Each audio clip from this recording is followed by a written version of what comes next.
long time sometimes. And when it's born out of something that has been anything from a mistake to a vicious intent, you know, it varies in degrees. I'm not saying I know the same, but I just, look, I mean. Surprising news has been released. Top analysts are now predicting an economic crash, not seen since the Great Depression. It would affect millions of Americans. Social Security experts are now warning recipients of serious issues that the program is currently facing and how it could affect payments. The youngest members of the baby boomer generation are nearing Social Security eligibility, while the oldest have been receiving benefits for some time. These monthly payouts are being increasingly crucial for financial well-being. However, recent surveys reveal significant misconceptions about the taxation of these benefits. In a survey by the Nationwide Retirement Institute, over half of adults incorrectly agreed with the statement that Social Security benefits are tax-free. Similarly, in a survey of adults nearing retirement age, more than half incorrectly believe that Social Security retirement benefits are subject to income tax, just like withdrawals from the IRA account.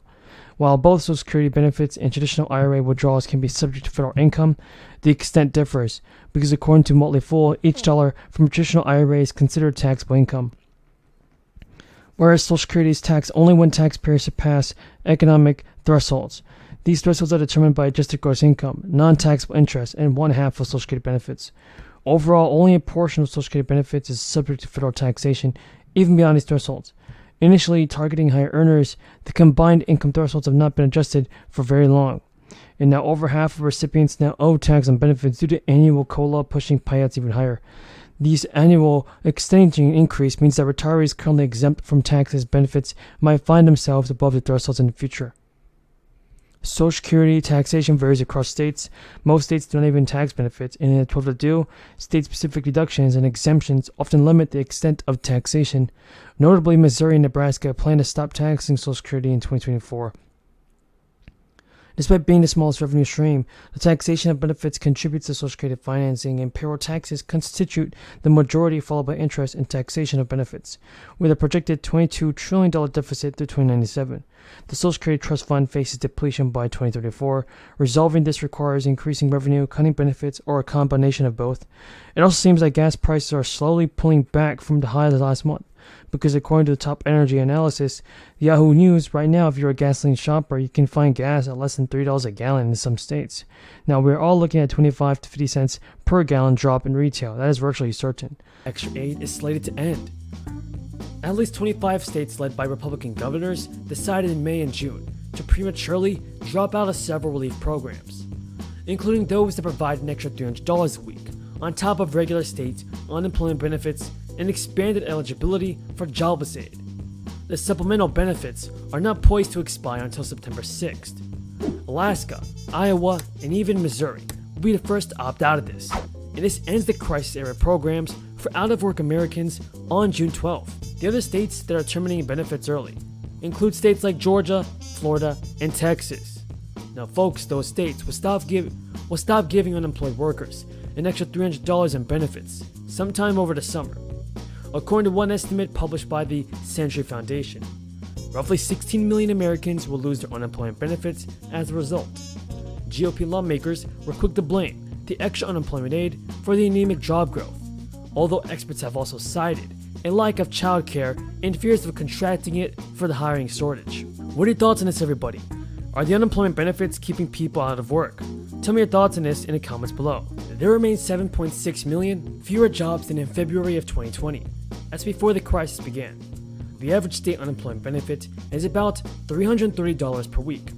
With the federal supplement, Americans were receiving around $630 in weekly unemployment benefits.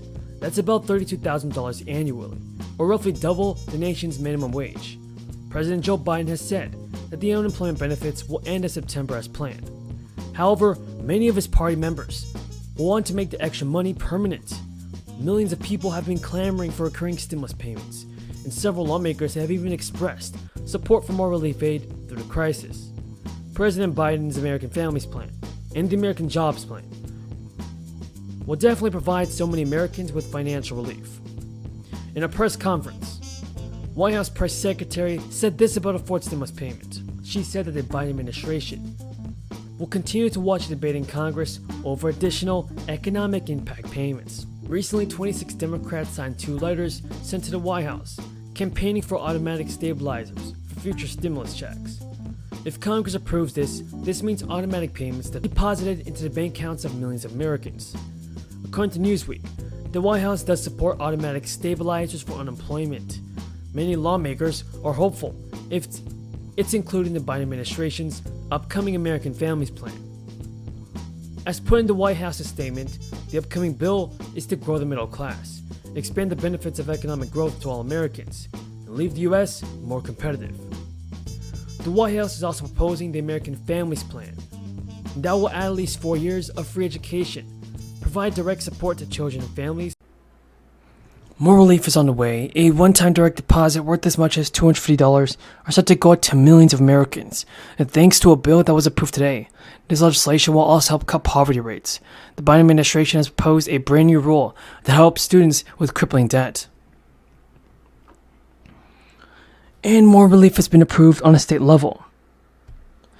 Democrats reached a deal on a $3 billion plan to send one-time tax rebate checks of $260 to 2.5 million Minnesota residents. It creates a new tax credit that they hope will slash childhood poverty rates and exempt many seniors from taxes on their Social Security income. Local governments will see a boost in aid to keep property taxes down and help cover the public safety cost. Not everyone will see a tax cut under the bill, and some corporations and wealthier Minnesota residents will pay more. The deal presented late Wednesday night comes after months of negotiations among Democrats on how much to cut taxes and who should benefit the most. With a historic $17.5 billion budget at the proposal, the Republicans have been critical of the plan and also pushing for more of the surplus to be devoted to tax cuts. The final agreement on the one-time tax rebate is smaller than $1,000 for individuals and $2,000 for married couples. But under this finalized deal, Minnesota people who make up to $75,000 a year can get a one-time refundable tax credit, and people will get a lot of money and help from this department. Other credits that could result in lowering your tax burden or even a large refund include the Earned Income, the Tax Credit, and the Child Independent Care Credit. The latter was made refundable in 2021, meaning up to $8,000 could get reimbursed on expenses for daycare and such, which show up on tax refunds. However, households that welcome the new family member could also be eligible for $1,400 for the third economic stimulus check. We have a lot of good news about the fourth stimulus payment that I want you to know, so continue watching the video. President Biden is now meeting with Democrats and Republicans to finally reach an agreement on the next package. Americans are urging President Biden to sign a new executive order that would allocate billions of dollars towards a fourth round of payments. So, we have some good news.